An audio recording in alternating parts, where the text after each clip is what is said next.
நமசிவாய் வாழ்க, நாதன் தாழ் வாழ்க, இமைப்பொழுதும் எண்ணெஞ்சில் நீங்காதான் தாழ் வாழ்க. ஓம் நமசிவாய, ஓம் நமசிவாய, ஓம் நமசிவாய. குரு வாழ்க, குருவே துணை. அனைவருக்கும் வணக்கம். நான் உங்கள் சங்கீதா ராம்குமாருங்க. நம்ம ஜூன் மாத ராசி பலன் எப்படி இருக்கு அப்படின்னு சொல்லி பார்ப்போம். இந்த மாதத்தோட கிரகநிலைகள் எப்படி இருக்கு அப்படின்னு பார்த்தோம்னா, மேஷத்துல சுக்கிரன் இருக்காருங்க, ரிஷபத்துல சூரியன் புதன் இருக்காங்க, மிதுனத்துல குரு இருக்காரு. இப்ப குரு தற்பொழுது இந்த மாதம் பயிற்சியாகி மிதுனத்துக்கு வந்திருக்காரு. அடுத்து பாத்தீங்கன்னா உங்களுக்கு 4ஆம் இடத்துல சந்திரனும் செவ்வாயும் இருக்காங்க, 5ஆம் இடத்துல கேது இருக்காங்க. அடுத்து உங்களுக்கு ராகு பகவான் பாத்தீங்கன்னா 11ஆம் இடத்துல இருக்காங்க. அதாவது காலபுருஷனுக்கு 11ஆம் இடத்துல ராகு, காலபுருஷனுக்கு 12ஆம் இடத்துல சனி பகவானுங்க. இந்த மாதிரி நவகிரகங்கள் இந்த மாத தொடக்கத்துல இந்த அமைப்புல இருக்காங்க. சரி, இந்த நவகிரகங்கள் இந்த மாதம் உங்களுக்கு எந்த விதமான பலன்களை தரப்போறாங்க அப்படிங்கிறத நம்ம ஒவ்வொரு ராசிக்கும் வரிசையா பார்க்கலாம். மேசராசிக்காரங்களுக்கான ஜூன் மாத பலன் எப்படி இருக்குன்னு சொல்லி பார்ப்போங்க. மேசராசி பொறுத்த வரைக்கும் இவங்க எப்பயுமே பாருங்க, எந்த ஒரு விஷயத்தையும் வேக வேகமா செய்யணும்னு நினைக்கக்கூடியவங்களா இருப்பாங்க, நேர்மையானவங்களா இருப்பாங்கங்க. ஒரு சில சமயங்கள் ஒரு பிடிவாதம் அப்படிங்கிறது இவங்களுக்குள்ள இருக்குங்க. இப்படி இவ்வளவு சிறப்பான இந்த மேசராசிக்காரங்களுக்கு இந்த மாதம் பாத்தீங்கன்னா உங்கள் ராசிநாதனாகிய செவ்வாய் 4ஆம் இடத்துல சுகஸ்தானத்துல கொஞ்சம் நீசமாய் இருந்தாருங்க. அதுல நிலம் சம்பந்தப்பட்ட சில பிரச்சனைகள், சகோதரர்களுக்கும் உங்களுக்கும் சின்ன சின்ன மன வருத்தங்கள், இதெல்லாம் பாத்தீங்கன்னா இந்த 7ஆம் தேதி வரக்கூடிய ஜூன் மாதம் 7ஆம் தேதி செவ்வாய் 5ஆம் இடத்துக்கு போயிடுறாருங்க.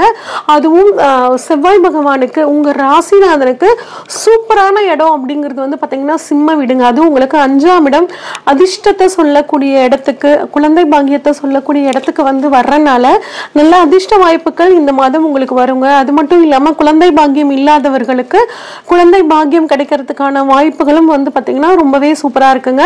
அது மட்டும் இல்லாம உங்க ராசியிலேயே சுக்கிரன் இருக்காருங்க. அப்ப நிறைய உங்களுக்கு இந்த சமயத்துல பெண்களாக இருக்கிற பட்சத்துல பாத்தீங்கன்னா ஆபரணங்கள் வாங்குறது, உங்களுக்கு மனசுக்கு பிடிச்ச ஒரு ட்ரெஸ் வாங்குறது, இந்த மாதிரியான அமைப்புகள் உங்களுக்கு இந்த சமயத்துல இருக்குங்க. அடுத்து 2ஆம் இடத்தை எடுத்துக்கிட்டோம் அப்படின்னா, 2ஆம் அதிபதியான சுக்கிரன் உங்களுக்கு பாருங்க அற்புதமான இடத்துல இருக்காரு. அது எதுவும் உங்க ராசிக்கே வந்துட்டாரு. அப்படிங்கும்போது பணம் உங்களுக்கு கட்டாயம் நல்ல வழிகள்ல வர்றதுக்கான வாய்ப்புகள் இருக்கு. அது மட்டும் இல்லாம 2ஆம் இடத்துல பாருங்க சூரியன் புதன் இருக்காங்க. அப்ப வாக்கை மூலதனமாக சொல்ற இடம் தான் பாத்தீங்கன்னா 2ஆம் இடம். அப்ப வாக்கை மூலதனமாக கொண்டு செயல்படக்கூடிய இந்த மேசராசிக்காரங்களுக்கு தொழில ஒரு நல்ல முன்னேற்றம், ஒரு பணவரவு வரும். கொடுத்த வாக்கை இவ்வளவு நாள் காப்பாற்ற முடியல அப்படின்னு நினைச்சிட்டு இருந்தீங்கன்னா அந்த கொடுத்த வாக்கை காப்பாற்றுவதற்கான ஒரு மாதமாகவும் இருக்குங்க.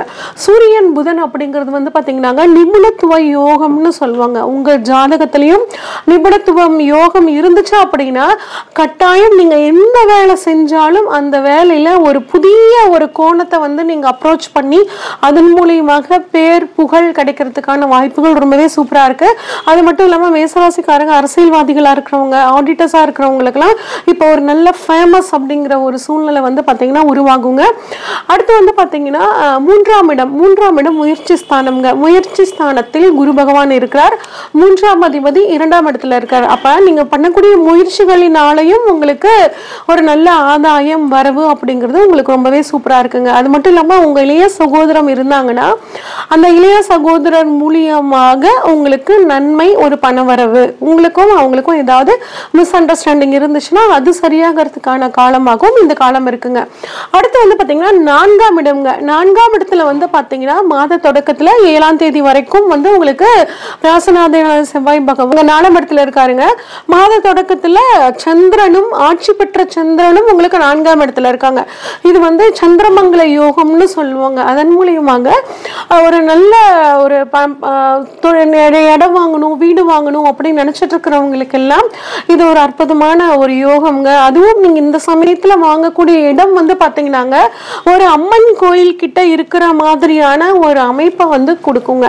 அடுத்து 5ஆம் இடம் அப்படின்னு பார்த்தோம்னாங்க, 5ஆம் இடத்துல கேது பகவான் இருக்காருங்க. அப்போ வந்து பார்த்தீங்கன்னா குழந்தைங்களை பற்றின ஒரு கவலை உங்களுக்கு இருக்கும். ஆனால் குழந்தை பாக்கியம் இல்லாதவர்களுக்கு கட்டாயம் இந்த மாதம் குழந்தை பாக்கியம் கிடைக்கிறதுக்கான வாய்ப்புகள் இருக்குங்க. ஆனால் 5ல் கேதுங்க, இவ வந்து இப்போதான் பயிற்சியாகி வந்திருக்காங்க.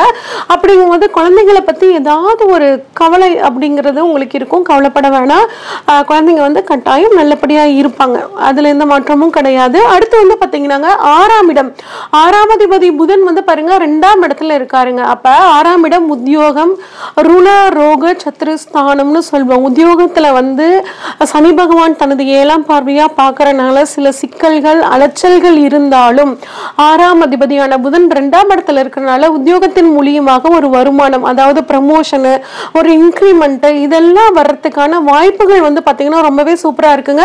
குறிப்பாக ஐடி ஃபீல்டில் இருக்கிறவங்க, மீடியாவில் இருக்கிறவங்களுக்கு எல்லாம் ஒரு நல்ல ஒரு இன்க்ரிமெண்ட் கிடைக்கிறதுக்கான வாய்ப்புகள் சூப்பராக இருக்குங்க. அது மட்டும் சூப்பராக இருக்குது. அது மட்டும் இல்லாமல் வந்து பாருங்க, பண ரீதியாக ஃபினான்ஷியலாக ஒரு கேஸ்க்கு போயிருந்தீங்க அப்படின்னா அதுவும் இந்த சமயத்தில் உங்களுக்கு சாதகமாக முடிஞ்சு அதன் மூலியமாக பணம் வர்றதுக்கான வாய்ப்புகள் ரொம்பவே நல்லா இருக்குங்க.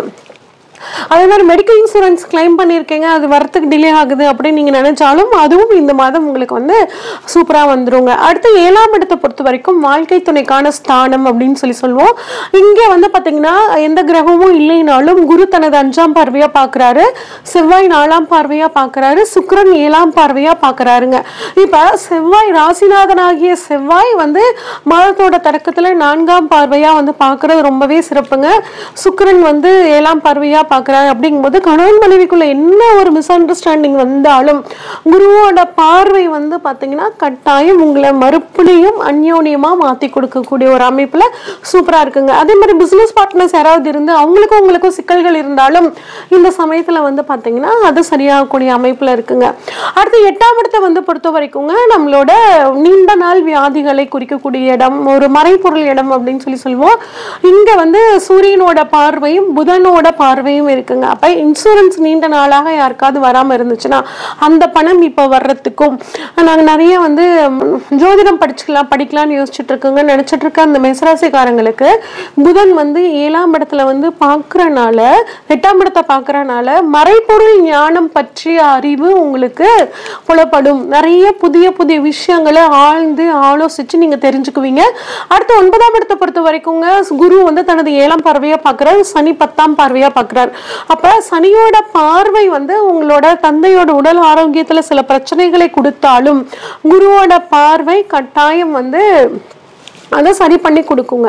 அடுத்து 11ஆம் இடத்தை அதே மாதிரி நிறைய வெளிப்பயணங்கள், வெளிநாடு பயணங்கள், வெளியூர் பயணங்கள், நிறைய பயணங்கள் போகக்கூடிய அமைப்பு. குறிப்பாக குரு பார்வை 9ஆம் இடத்துல படுறதுனால நிறைய ஆன்மீக பயணங்கள் நீங்க போறதுக்கான வாய்ப்புகள் சூப்பரா இருக்குங்க. அடுத்து 10ஆம் இடம் தொழில் ஸ்தானத்தை பொறுத்த வரைக்கும் செவ்வாய் தனது 7ஆம் பார்வையா பாக்குறாருங்க. 10ஆம் அதிபதியான சனி பகவான் உங்களுக்கு 12ஆம் இடத்துல இருக்கு. அப்ப ஒரு சிலர் தொழிலை பத்தி மாத்தலாமான்னு யோசிப்பீங்க. அது மட்டும் இல்லாம தொழிலுக்காக கடன் வாங்கலாமா அப்படிங்கிற மாதிரியான சிந்தனை உங்களுக்கு வந்து பாத்தீங்கன்னா இந்த சமயத்துல மேலோங்குங்க. ரியல் எஸ்டேட் பண்றவங்க, நிலம் சம்பந்தப்பட்ட தொழில், பில்டிங் கான்ட்ராக்ட் பண்றவங்களுக்கு எல்லாம் இந்த மாதம் வந்து சூப்பரா இருக்குங்க. அடுத்து 11ஆம் இடத்துல வந்து பாத்தீங்கன்னா ராகு இருக்காருங்க. அது இப்பதான் பயிற்சியாகி வந்திருக்காரு. லாபஸ்தானத்தில் ராகு பகவான் இருப்பது ரொம்ப ஒரு சிறப்பான விஷயங்க. கூடவே குருவோட பார்வையும் இந்த வருடம் முழுக்க வந்து பாத்தீங்கன்னா உங்களுக்கு 9ஆம் பார்வையா உங்கள் லாபஸ்தானத்தை பார்க்கிறாருங்க. அதே மாதிரி ஒரு 7 நாள் வந்து செவ்வாய் பகவானும் 8ஆம் இடத்தை பார்க்கிறார். அப்படிங்கும்போது உங்களுக்கு திடீர் அதிர்ஷ்ட வாய்ப்புகள்லாம் வரும். நிறைய வராத பணம் இந்த சமயம் வரத்துக்கான வாய்ப்புகள் இருக்கு. வரக்கூடிய அதிர்ஷ்ட வாய்ப்புகளை வந்து பயன்படுத்திக்கோங்க, மிஸ் பண்ணிடாதீங்க. ஏன்னா 5ஆம் இடம் அதிர்ஷ்ட ஸ்தானத்துல கேது இருந்து கொஞ்சம் நீங்க அதை வர அதிர்ஷ்ட வாய்ப்புகள் வர்றதை தடங்கல் பண்ணுவாரு, நீங்க யூஸ் பண்ண விடாம தடுப்பாரு. அதனால வர்ற அதிர்ஷ்ட வாய்ப்புகளை கட்டாயம் நீங்க பயன்படுத்திக்கிறது நல்லதுங்க. அடுத்து சனி பகவானை பொறுத்த வரைக்கும் உங்களுக்கு 12ஆம் இடத்துல அயன சயன போகஸ்தானத்துல இருக்காருங்க. இங்க வந்து பாத்தீங்கன்னா விரய சனியா இருக்காரு. விரயம் அப்படிங்கிறது கட்டாயம் உங்களுக்கு வந்துதான் தீருங்க. ஆனா பண வரவு உங்களுக்கு வந்து அந்த அளவுக்கு ஈக்குவலா வரும். முடிஞ்ச வரைக்கும் வந்து பாத்தீங்கன்னா சுப செலவுகளா மாத்திக்கிறதுக்கு பாருங்க. வீடு கட்டுறது இந்த மாதிரியான அமைப்புகள் வசதி இருக்கிறவங்க அதுக்கு தகுந்த மாதிரி நீங்க பண்ணிக்கிறது சிறப்புங்க. 12ல சனி இருந்து கொஞ்சம் தூக்கத்துல கை வைப்பாருங்க. பாருங்க 12 மணி வரைக்கும் நம்ம போனை பார்த்துட்டு தூங்காம இருக்கிறது, காலையில லேட்டா எந்திரிக்கிறது, இது வந்து பார்த்தீங்கன்னா தலைவலி வரும். காலைல எந்திரிச்சு குழந்தைங்கள வந்து சீக்கிரம் அனுப்பணும். இந்த மாதிரி ஒர்க் ப்ரெஷரை வந்து சனி பகவான் கொடுப்பாரு, தூக்கத்துக்கு எடுத்து. அதனால முடிஞ்ச வரைக்கும் எர்லியராக தூங்குறதுக்கு இந்த மேசராசிக்காரங்க ட்ரை பண்ணுறது நல்லதுங்க. உங்களோட உடல் ஆரோக்கியம் மேம்படுறதுக்கு உங்கள் ராசிநாதனை அப்படியே கவனமாக பிடிச்சிக்கோங்க. முருகன் வழிபாடு பண்ணுங்க. முடிஞ்ச ஆஞ்சநேயர் வழிபாடு உங்களுக்கு மிகச்சிறந்த யோகத்தை கொடுக்கும். இது வரைக்கும் நம்ம பார்த்தது எல்லாம் பொதுவான பலன்கள் தாங்க. இந்த பாருங்க, போன மாதம் நிறைய குரு பயிற்சி, ராகியது பயிற்சி, சனி பயிற்சி, இந்த மாதிரி எல்லா விதமான பயிற்சிகளும் இருக்கு. ப்ளஸ் இப்போ உங்களுக்கு இந்த சாம்பத்தி ரீதியாக நீங்கள் என்னெல்லாம் அவங்க நடக்குது அப்படின்னு தெரிஞ்சுக்கிறதுக்கு ஸ்க்ரீனில் தெரிகிற வாட்ஸ்அப் நம்பருக்கு உங்கள் ஜாதகத்தை அனுப்பிச்சு வைங்க. ஃபுல்லாக டீட்டெயில்டாக அனலைஸ் பண்ணிவிட்டு உங்களுக்கான ப்ரெடிக்ஷன்ஸை சொல்கிறேங்க. அது மட்டும் இல்லாமல் ஜோதிட வகுப்பை பற்றி நிறைய கேட்டுட்டு இருந்தீங்க கமெண்ட்ஸில். ஜோதிட வகுப்புகள் நம்ம வந்து ஜூலை மாதம் ஆரம்பிக்கிறதா வந்து ஒரு திட்டம் இருக்குங்க. இதுல ஜாயின் பண்ணிக்கணும். நேரில் வந்து பார்த்தீங்கன்னா நாமக்கல்ங்க. இதை நேரில் வந்து ஜாயின் பண்ணிக்கிறனாலும் ஜாயின் பண்ணிக்கலாம். இல்லைன்னா ஆன்லைன் வகுப்புகளாகவும் வந்து சண்டே ஒரு நாள் நடத்த போகிறோங்க. இதில் வந்து சண்டே நீங்கள் வந்து கலந்துக்கலாம். விருப்பப்படுறவங்களும் ஸ்க்ரீனில் தெரிகிற வாட்ஸ்அப் நம்பருக்கு நீங்கள் வந்து ஒரு மெசேஜ் பண்ணுங்கள். உங்களுக்கான தகவல்கள் வழங்கப்படும்.